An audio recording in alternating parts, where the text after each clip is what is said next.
And we are going. What's going on with everybody? It is your boy, Eric, aka Young God, coming to you live in the Green Dungeon, giving it to you real raw rugged. And I have a very, very special guest on the other line. We're going to let him introduce himself. Who do we have here today? Hey, what's happening? It's Bilal. Hey, man. How you doing? I'm good, man. Doing pretty well. But no, yeah, I appreciate you coming through. You don't understand. I've been trying to do this interview. I might have been in high school since I've been trying to do this interview. Wow. That was probably 2017, 2016 ish. So it's Okay. been a minute. But I am super duper hyped to have you here because I can genuinely say that you are one of my favorite artists and the most one of the most underrated R&B singers ever. So I come to just give you your flowers today. This is a throw flowers at this nigga session. You know what I'm saying? This is what this is. So before we get into this, I just want to say I really do appreciate you coming, man. I really do. Oh, for sure. No, for sure. I think what makes me like gravitate to your music is because of how I feel like unorthodox and out the box it is.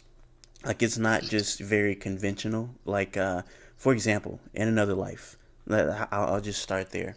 That album sounds like if it sounds like if somebody was making a movie and was like, "Hey, I'm making a scary movie, but I need an R&B album to accompany it." It sounds like an R&B movie for like a Jordan Peele film. That's what that sounds like to me. I don't know if that's what you were going for. You realize that, but like I've never heard an R&B album like like like nigga, who made a song like Lunatic? Like what's another song that sounds like that? You know what I'm saying? I'm playing the fool and now, you know what I'm saying? You switch it with the I'm looking for the medicine man. It's just it's Uh-huh. insane. So starting with the album, like did you hear that horror type of aspect of that album that I'm kind of comparing it to? Yeah, I definitely can know where you're coming from with that, but that lends into,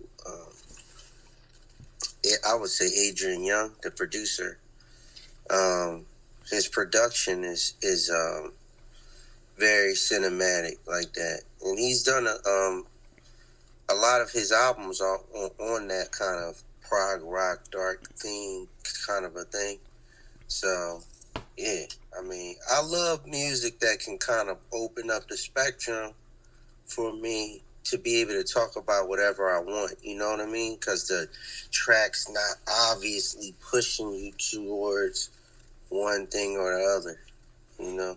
No, for sure, and I feel like it's very like cinematic, and like even the way it starts off with sirens, to even the way it Mm-hmm. ends with "Bury Me Next to You." Like "Bury Me Next to You," that feels like the end of the movie. It feels like everybody died and you're the last one alive. Like that's what that sounds like to me. The way it just nothing's for certain, and I know and that like it just feels so like it's just like rain. It's just like it's just so like the credits are rolling. It's like damn, this nigga really made it. Everybody else died, but he's still here. That's what that felt like to me with Bury Me Next to You. It felt sequenced perfectly.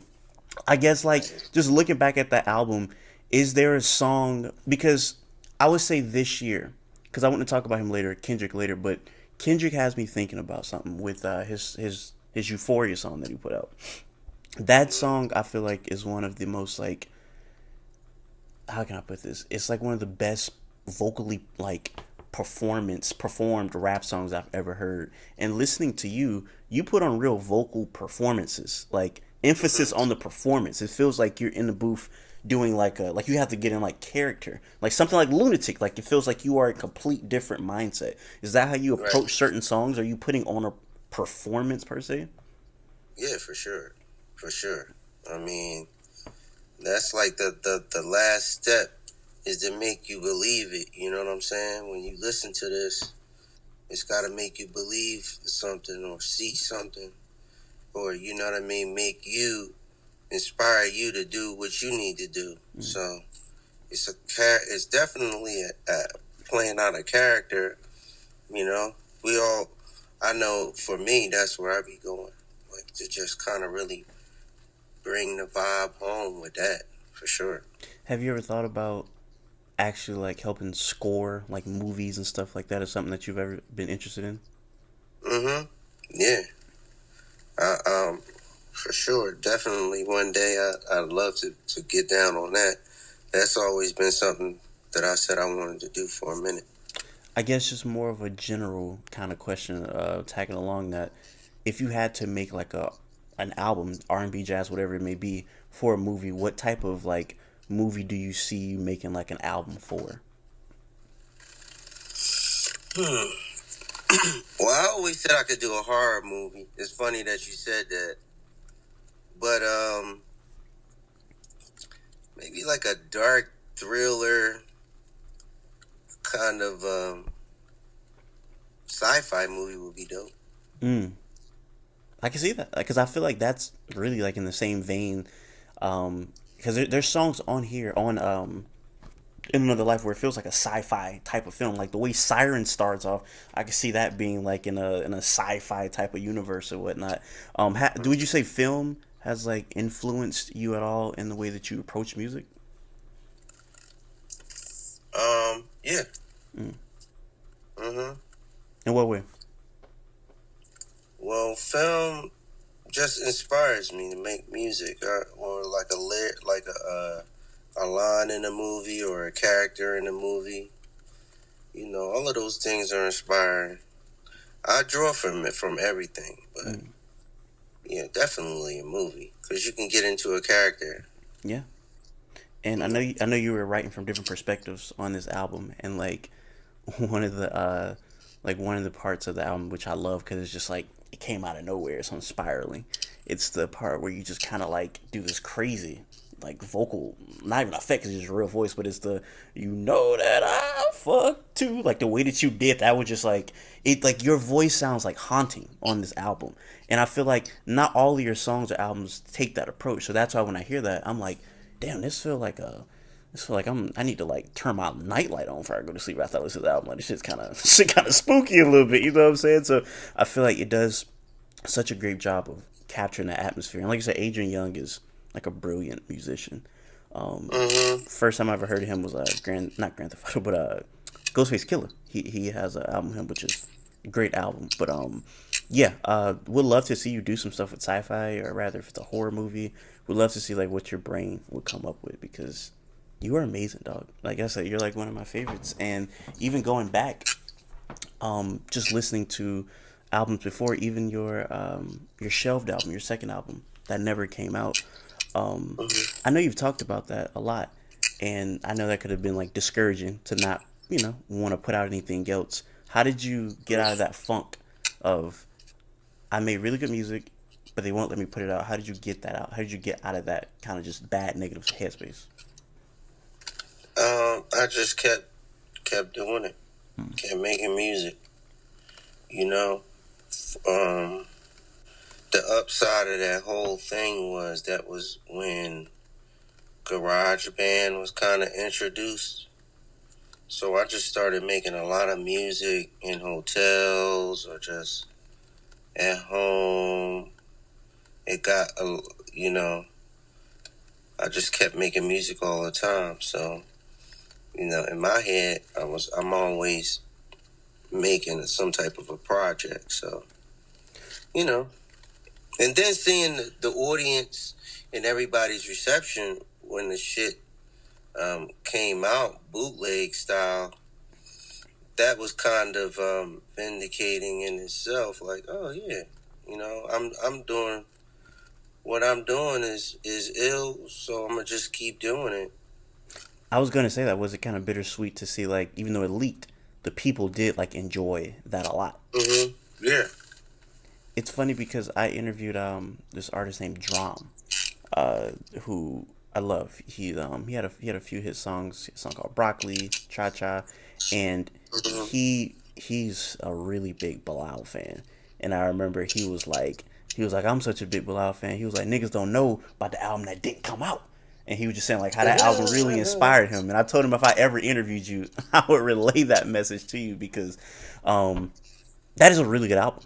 Really, really good That's album. what's up. Thank you. And I know with the live album that you put out this year, there's a few songs that are from Mm-hmm. that you put on there. Was that kind of like a, because I'm pretty sure you have people all the time, but when is that ever coming out? Is that ever come out? Was that for them, or what made you do that? That was that in hindsight, you know what I mean? I would have did that whole album with them Mm. because it was a cool opportunity to play with them three. Every time I listen back, I'm like, damn, we should have just did the whole shit. But we all just came up with that set list. Like I had some other shit that I wanted to do, but Amir and Rob was like, they had their set list. So I was like, I never really give a shit about what we play anyway. So I was just like, go ahead and do it.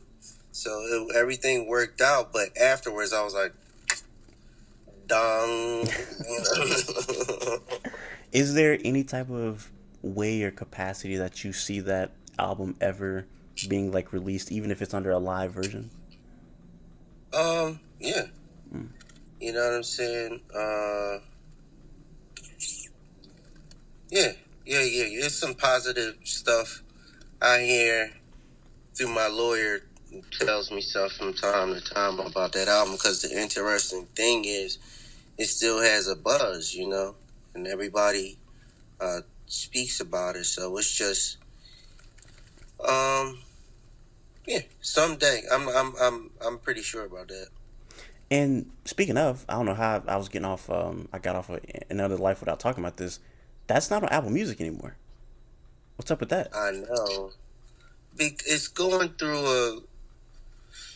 I'm going through a little thing where Adrian. Well, it's not really me, but it's Adrian. I think that album was a licensed type of a thing, where they were only licensed to have it for a certain amount of time before I believe Adrian's vinyl company would be able to take it and put it out on vinyl. So I think that's what's happening. That the licensing thing is up, so it'll probably be reissued again through a different company, and then that's when it'll show back up again. Got you. So no timetable on that though. No, but I think it's getting worked out. It should be back up there soon. Got you. Kind of shifting back to the live album and songs that was on the second album. All for Love is probably one of my favorite songs from you, just because I think the way that you like find melodies is so like cool to me, and like there's so much dissonance in that song, and just Mm-hmm. the way that you, like I said, once again, you're performing. Like people don't do that. I feel like in music anymore, like they're just kind of like, I played the fool before. Like you're actually putting on like a real performance. So I don't know if you remember writing that song or recording that song back when you originally did, but like what were your, like what was the Mm-hmm. process of getting to that? Um, it's funny when I wrote that song. I was listening to a lot of Frank Zappa Mm. when Frank Zappa was and George Duke was in the band, and Frank's music is funny as fuck. So it was I always wanted to do like a thing I like about Zappa is he does a lot of stuff in odd times, like it kind of sounds like the shit in 13 or like shit in 5, but originally when I made the song I wanted it to be in 5, but then I was just like, nah, that's too out, like. And so and I kept switching it randomly, changing the time signatures. I think we're in a place now where we could probably do shit like that, where time signature changes and shit. But I was like, I winded up. But that's how that song came about, and I had wrote it for my girlfriend at the time because she was a singer. And I was doing the track for her at home. I had like a little production set up, and it's crazy. Like after she left, I stole it and kept it for myself. The That's Indians funny. put on that song. That Yes. no, that song is like I feel like I say once a week the opening lines to that song pop up in my head. Like it's just one of those songs where it's just beautiful, man. I played the fool before. Like it's so fire, man. Stared at the sun till it burnt out my eyesight. And then the way you go, like you change like an octave with the blind, but a man must move on. Like that shit is so crazy to me, dog. Like you are one of those people where I feel like I wish more upcoming artists took from you because if they did, they would learn a lot, and you would hear performance and much more melody and much more just musicianship. And I don't know how you feel, but I feel like we're in an era where you don't see as much musicianship compared to even a time where you first start to come out. I don't know how you feel about that. No, that's true. I think it maybe it stems from it's not a lot of live instrumentation like that anymore, or like a lot of small venues where cats could jam.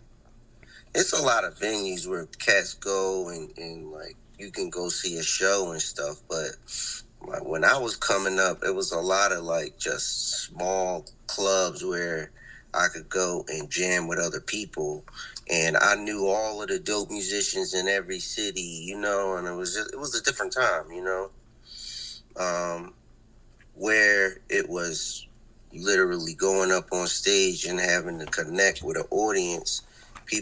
A lot of people for the most part are creating stuff just in their own space, you know, and it's a different type of connection to where people kind of receive the music or even create it.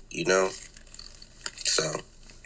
And even things that really wasn't around in this type of way when you first came out, like something like AI. Like I seen you talking about kind of the usage of AI, like even during like the beef with Drake and Kendrick, and it looked like like you were finna like vomit just thinking about niggas like doing AI stuff. And I feel it because I feel like it is like a lack of musicianship and kind of like a shortcut or just things to lean on because I feel like something like AI probably could enhance things, but rather using it as like a crutch, you could use it as Right. like a tool and make it, you know Right. what I'm saying? But I don't feel like that's being done. I feel like people are just trying to say, oh, I could AI my own voice. I don't really got to make no own song. It's like, you know what I'm saying? So I feel you. No, it's like some Madlib changed my mind to that because Madlib is doing an AI album now. No, I didn't know that. Yeah, he's doing an AI jazz album, but the way he's doing it, he's just kind of from a point I could be dope because you're basically feeding your idea into the machine and seeing what it come up with. So he's doing, you can if you have a imagination, you can make the AI do something pretty interesting. Like in his head, he's like, "Yo, I want to hear Sun Ra playing with goddamn." Jimi Hendrix going guitar. You know what I mean? Like, that's what I would do with AI, and that's what he's doing. He's putting together super shit. That's dope. But, it's always like that, there's not a lot of people have imagination for certain shit like that. And if they did, we wouldn't even appreciate it. So it takes people to think out of the box. Have you had any chance to kind of like fool around with AI in those type of ways? No, I had a conversation with BJ Chicago kid, and he sent me the AI John to just check it out because we was talking about it the other day. So I'm gonna check it out eventually. No, I would definitely love to hear what you would do with that because, like you said, I feel like imagination is key when being an artist of any type. Rather, if you're a dancer, a rapper, a visual artist, whatever. And I feel like listening to something like your last album that you put out, is once time again, I could hear that being like in a movie, like a Just Brightness sounds like. I don't know if you ever seen Dune, but it's almost like Yeah, yeah, yeah. it sounds like Dune if it was only for niggas. Like this is a colored only Dune. That's what that sounds like to me. Like I listen to something like Tell Me sounds like I'm in like a very like sand dune type of area. Tell Mhm. me, I feel like I see like that type of just like hot desert. You know what I'm saying? That's what that sounds like Yeah. to me. I don't know if that's what you were going for or you hear that, but that's what I hear. Um. No, I mean it's dope. I've been in a real like kind of a space there where I'm thinking very landscape-ish. So it's cool that you say anything landscape. You say sand, that's dope. Because that's kind of what the intention is. It's just landscape, broad kind of tapestries. And I know you said you went to Morocco, and Morocco kind of like Hmm. influenced some of this album. Has there been any other like international travels that you've had that you feel like has had like a impact on your music? Um. Well, yeah. Everywhere I go, I'm kind of taken by the different kind of ways that people live or how they do their thing. But it's just right now, Morocco's just kind of got me. So I'm on my way out there now. Really? Um, just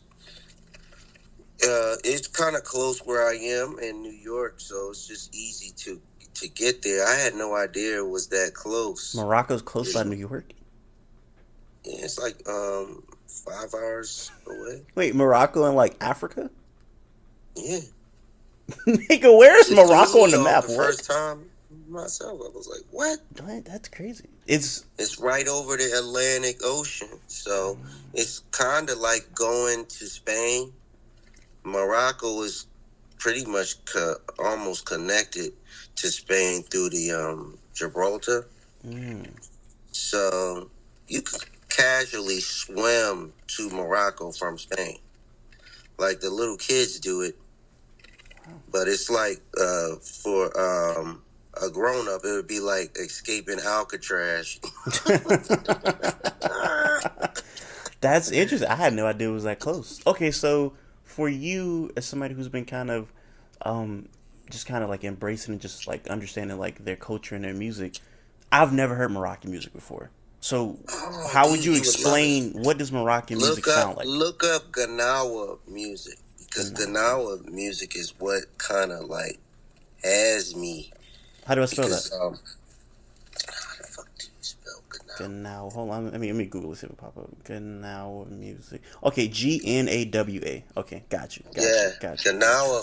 Ganawa music is kind of the music that was brought or kind of birthed out of the Islamic slave trade.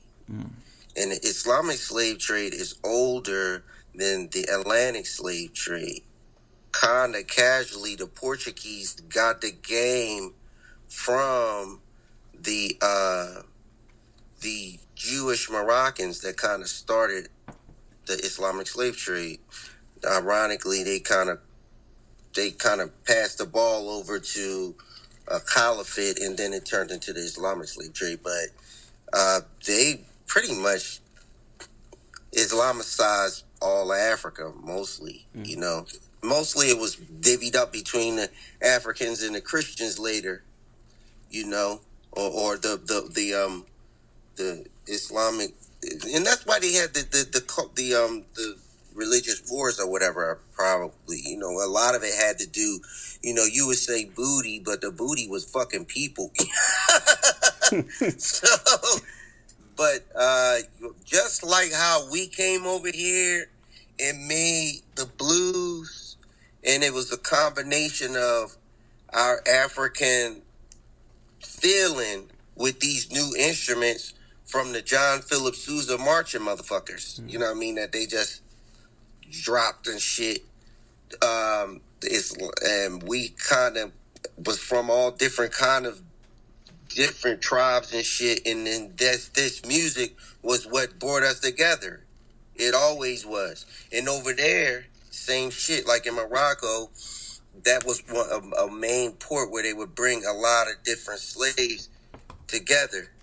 and they the way they would keep their shit going was through music too, Mm. and it was called Ganawa, and they made it out of this bass. And the first time I heard this shit, I was like, "What the fuck?" Because it sounded like Jamaican music. It sounded like reggae mixed with like just like some odd timing kind of African shit. And I'm just like, what the fuck is that? And I go over and it's this cat playing like this bass. They make it. I had my man eventually make me one, and they make it out of the throat of a goat, like the actual goat. So the skin of the goat right here, they make this bass, and it's only 3 strings. They use the intestines to make the strings, but it's only 3 strings, and they literally kind of tune it in fifths, just like a fucking bass in America or a blues guitar or whatever. So, my cousin, my wife is Moroccan, so but she's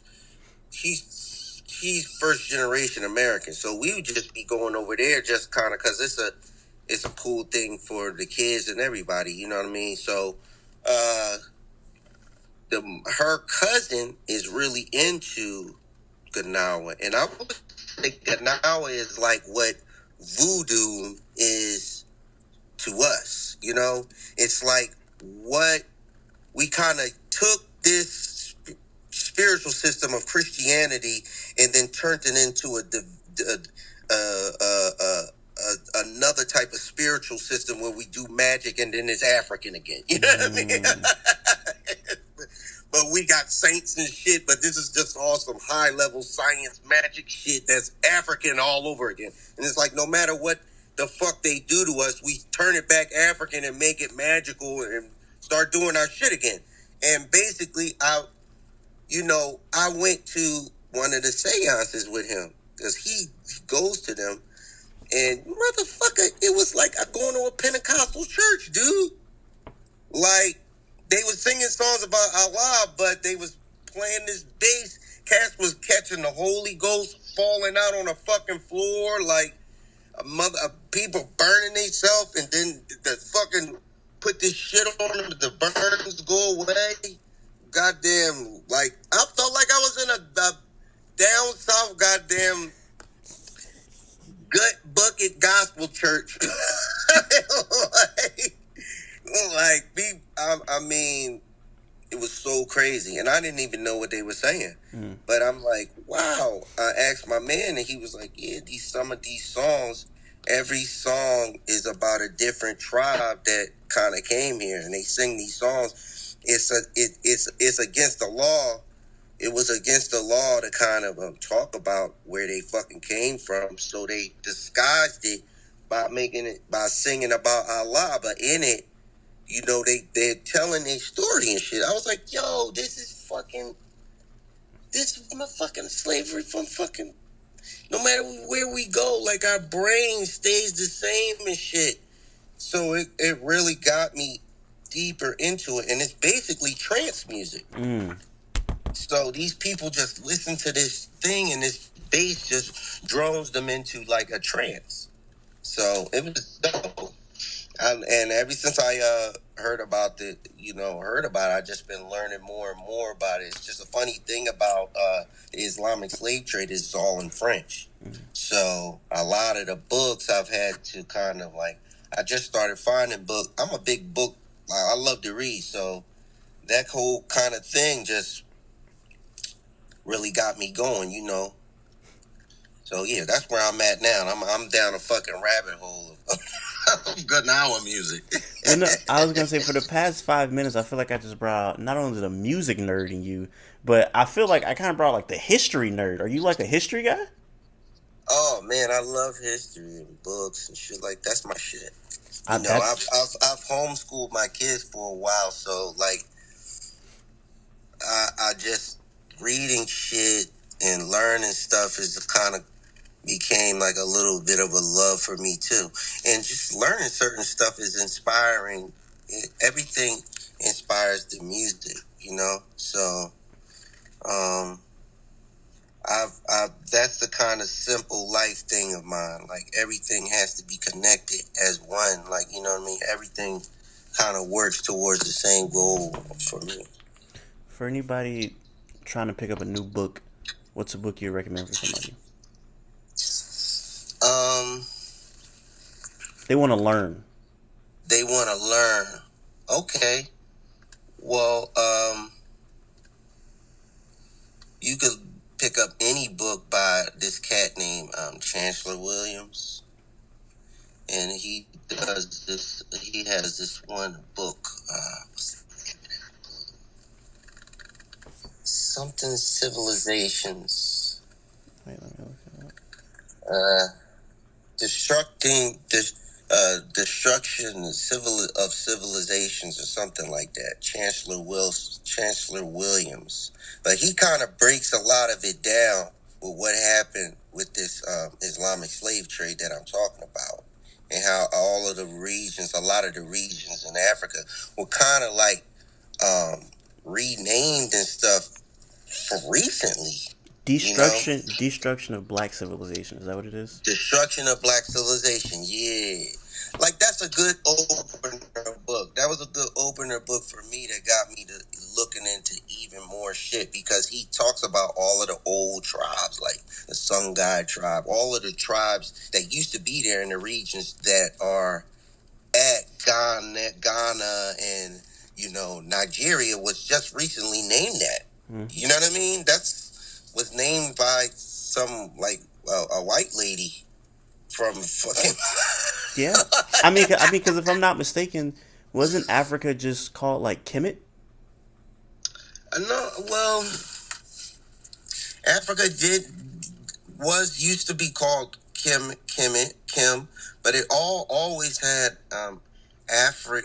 some type of Afrique in it, Mm. you know. But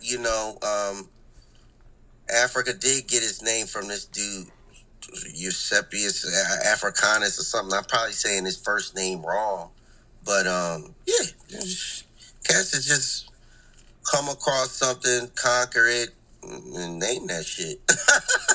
Shit, crazy. I remember I learned in school, like Greenland and Iceland got their name because like it's flipped because like Greenland's really cold, Iceland's not as cold as Greenland, but they like found a bunch of like land in Greenland, and it was like, Mm-hmm. or they found a bunch of land in Iceland, but they were like, huh, we gonna call it Iceland so people don't come over here trying to figure out, hey, there's a lot of land out here. They just gonna think it's real cold. So we just gonna call it be we gonna call it be Iceland so they think it's real icy. It's really not. But we gonna call it be Iceland. That's how I got the name. So like you said, it's crazy how they come up with stuff like that.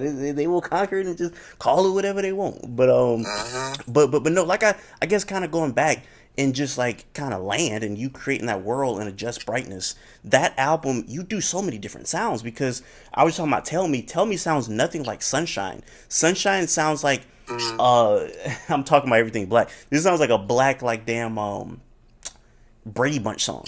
It's like because it's so happy, it's so positive. It's like the Brady Bunch song would be like think I'll go for a walk outside now. Uh-huh. Somebody's called. It sounds like that, but it sounds like a black happy version of that. You know what I'm saying? You are my sunshine. It's just so Uh-huh. happy and positive. What made you not saying to make positive music, but like what mood were you in where you just made sunshine? Because that is such like a bright positive song. Well, the production on that, we did that, kind of like, I think we did the production on that in the same day that we did Tell Me. And a lot of stuff we do is just random mistakes, and then be like, oh shit, that was funky though. Did you record that? And, and half the shit we don't even know how we making it. And Sunshine was like, after they did the track, I was like, I hear a melody. So a lot of times if I hear a melody, I'll just mumble the shit, but I'll be doing the melody and Mm-hmm. and I kept it like that all the way up until, like, while we were mixing, I was like, I'm gonna put this song out just with the mumble, because people don't care about lyrics anymore like they used to. So the melody was like just like it is now, but I was like, yeah, That was the name of the song. And my boy came to the studio, and I was playing him this shit, and he was like, "Dude, you can't fucking do this." And he was like, "And besides, it sounds like you saying sunshine." And I was like, "Oh!" And then like, ding dong, you know. That's kind of how a lot of shit happens. You know what I mean? By accident. So. Great song. Yeah. Another song I have a question about is Quantum Universe might be my favorite song. If not, it goes in between like a few songs, but that's one of my favorite songs for sure. There's Hell a yeah. part. It's like a bridge, and it's almost like a child choir type of thing going on. Is that just you with like multiple background vocals? What is that? That's my kids. Really? My two sons. Uh, when they was little kids, they sang that. That's like I've had that song for like maybe since 2000. What's 2015 or something. It was right before we started working on In Another Life. I had that song, just kind of the bones of it, the bare bones of my kids was little kids, so I had them sing that shit. And when we started to do the music for this album, I was like, you know what? I want to break that shape out again and kind of like rework it, and it just started to match up. But it was very cool to just have the kids in there because they're all like grown ass teenagers. So them to hear their voice, they're just like it's embarrassing. I love it. It's funny because I was like, are those kids or is that just him doing some weird thing that he could do with his voice? But no, those are actually kids singing. That's cool. That's cool. Uh-huh. And then like I feel like I go back and forth between like that, Tell Me, and like Ever Changing Normal is like a Oh, word up. great song. Like I absolutely love that. The hook to that, the for the fall now is like that song is beautiful to me. It got that bop. It got that. It almost got like a song that I could hear on the radio. I don't know when you made that. Did you hear that? But that sounds like a song that could be like pushed as a single. Is there an album? Is there a song here that you feel like can be pushed as the single? Is that one of them? Um, it's funny. We haven't really thought about like singles this time. Hold on one second. But anyway, um, yeah. Someone else told me that if we were to go to radio, we would probably use that because I like that joint too. It's such a Yeah. good song. It's such a good song. And like I said, that's like a. Because you know, you can make some like weird ass music, and you can make I feel like something that's like conventional. And I feel like I don't know if you would agree or disagree, but I feel like as your career has progressed, you've done more things that are like outside of the box as like the further you've gotten in your career. I don't know if that's on Mm-hmm. purpose or if you just seen more music or heard more things that inspired you, but do you agree with that? That like the more you kind of further along, the more kind of like, left you can go? Yeah, yeah. I mean, I never want to.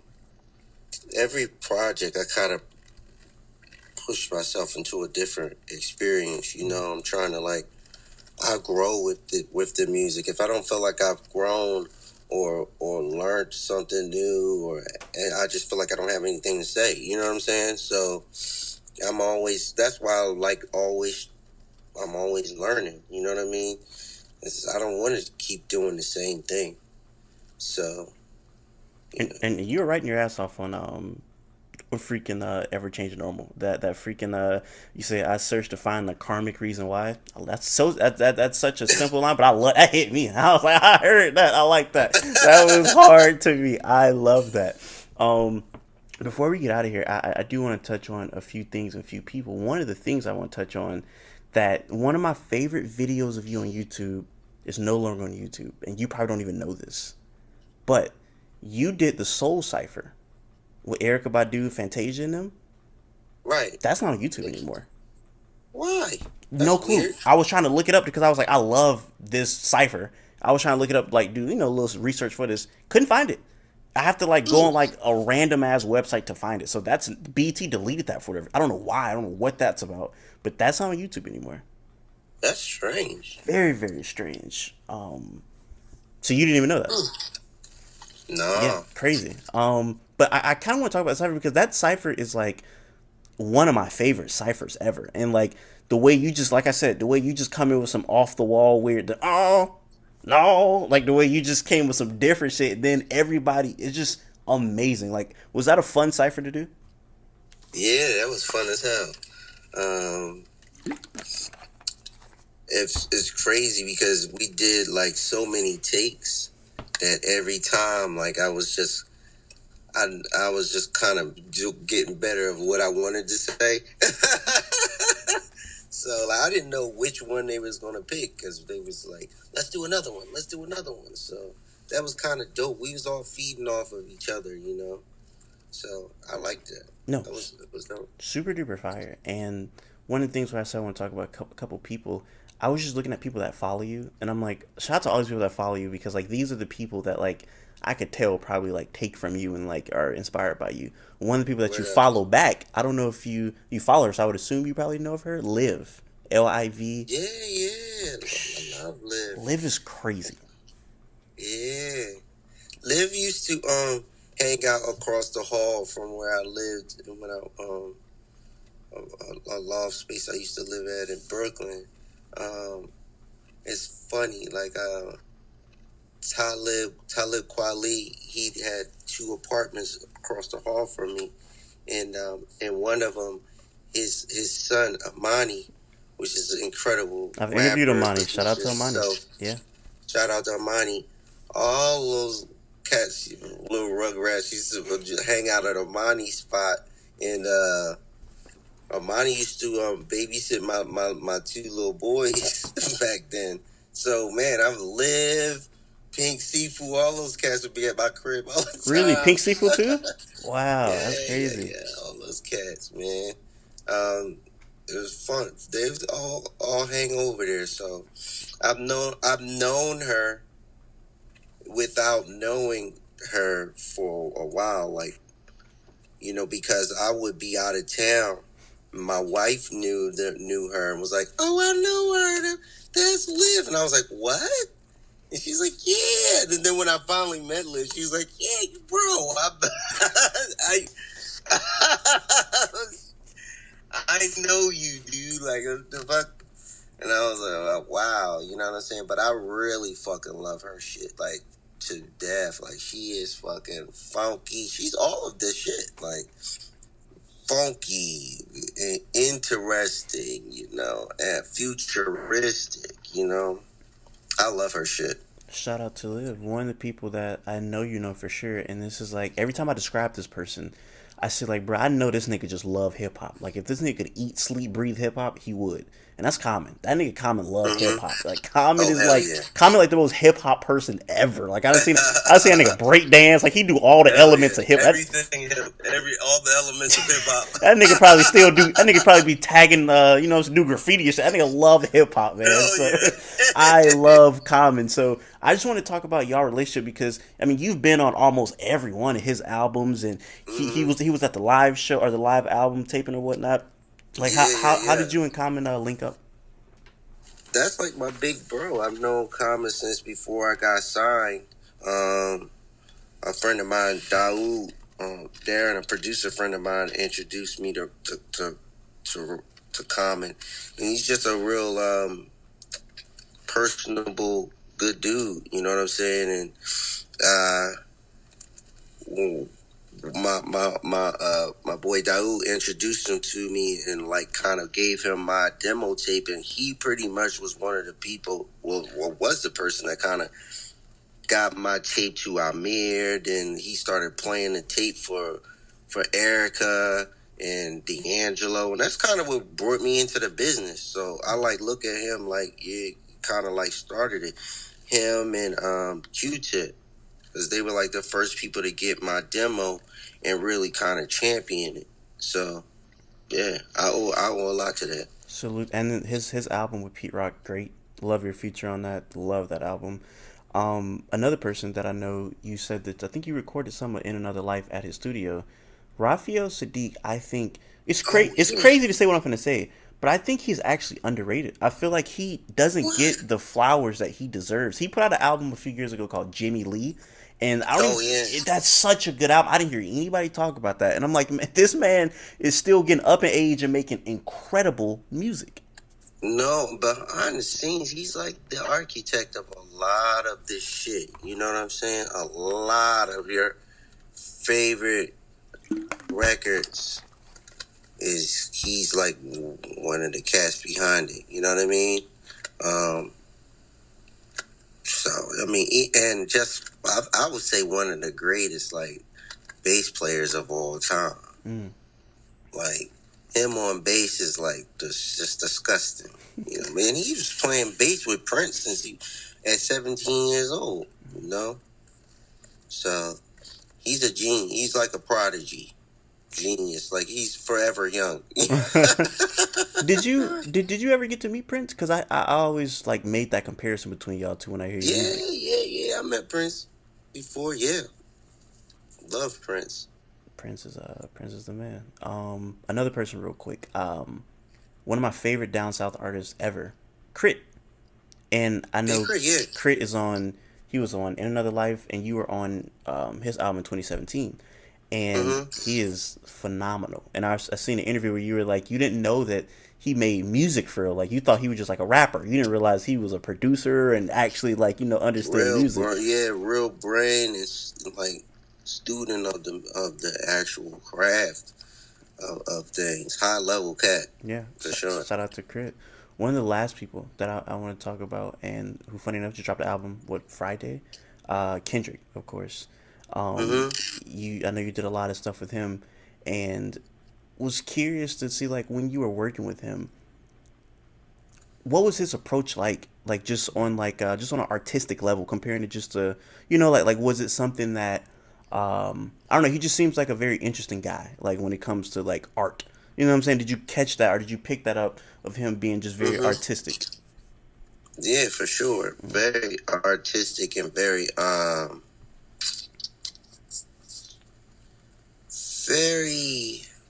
in the moment with his shit. And that's why I had so much working with him, fun working with him, because it was kind of like how I find beautiful mistakes, and then be like, oh, what the fuck was that? But your mind thinks so fast. You be like, I can make something out of that. Hold on, don't erase that. You know what I'm saying? I'm like, wait, don't erase that little random thing. Let's go with that. Like he leans into shit well. You know what I mean? He'll lean into a mistake and then it'll turn into the fucking best part of the shit. You know what I'm saying? So that just high level, just in inquisitiveness. Um, was very apparent right away. It was just like, oh man, he's listening to every fucking thing. Yeah. And it's never done until it's done. You know what I mean? You'll hear something one way and then come back the next day, everything's changed. He's always thinking, thinking, and he keeps a lot of shit to himself. That's one thing I learned from him. Like he won't even. And I take away and I learn and I try to stay true to that as much as I can. But he does it the best, where he'll keep a lot in. You know what I'm saying? And won't he? And he'll keep it just for him until he wants to share it. He won't talk about it, he won't brag about it. It will just be like he's holding this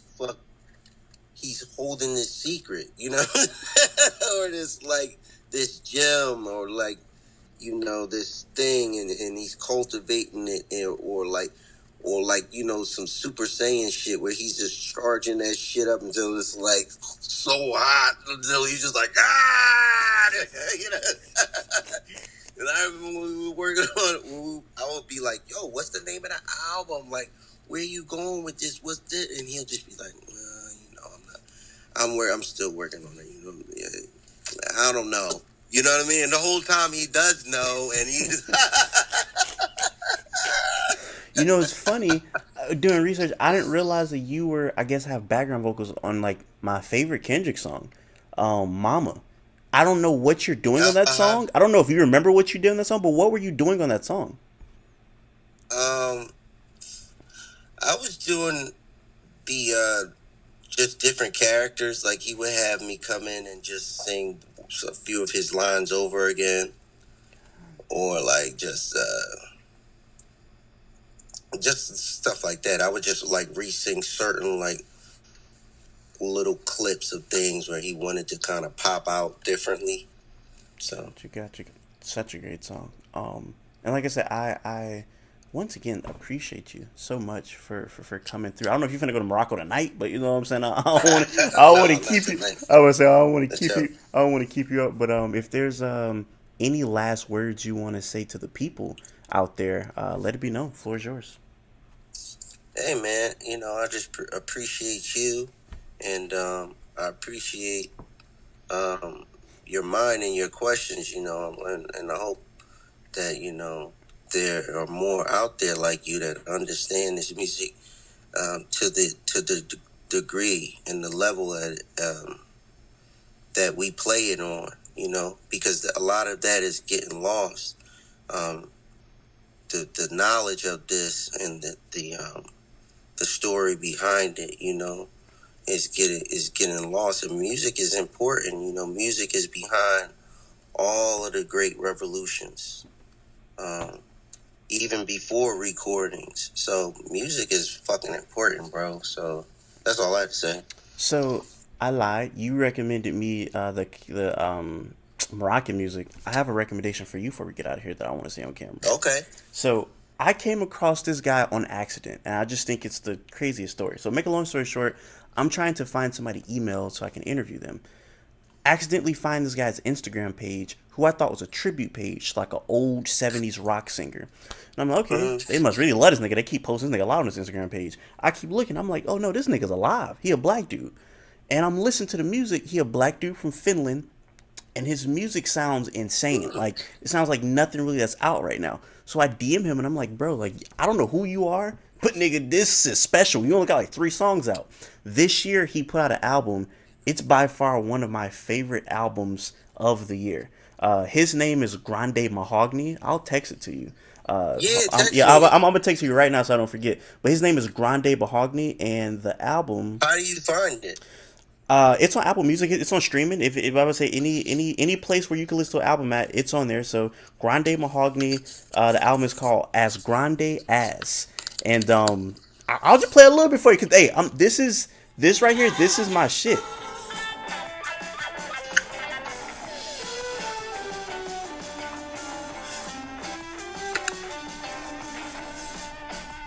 It's all him on the guitar and everything.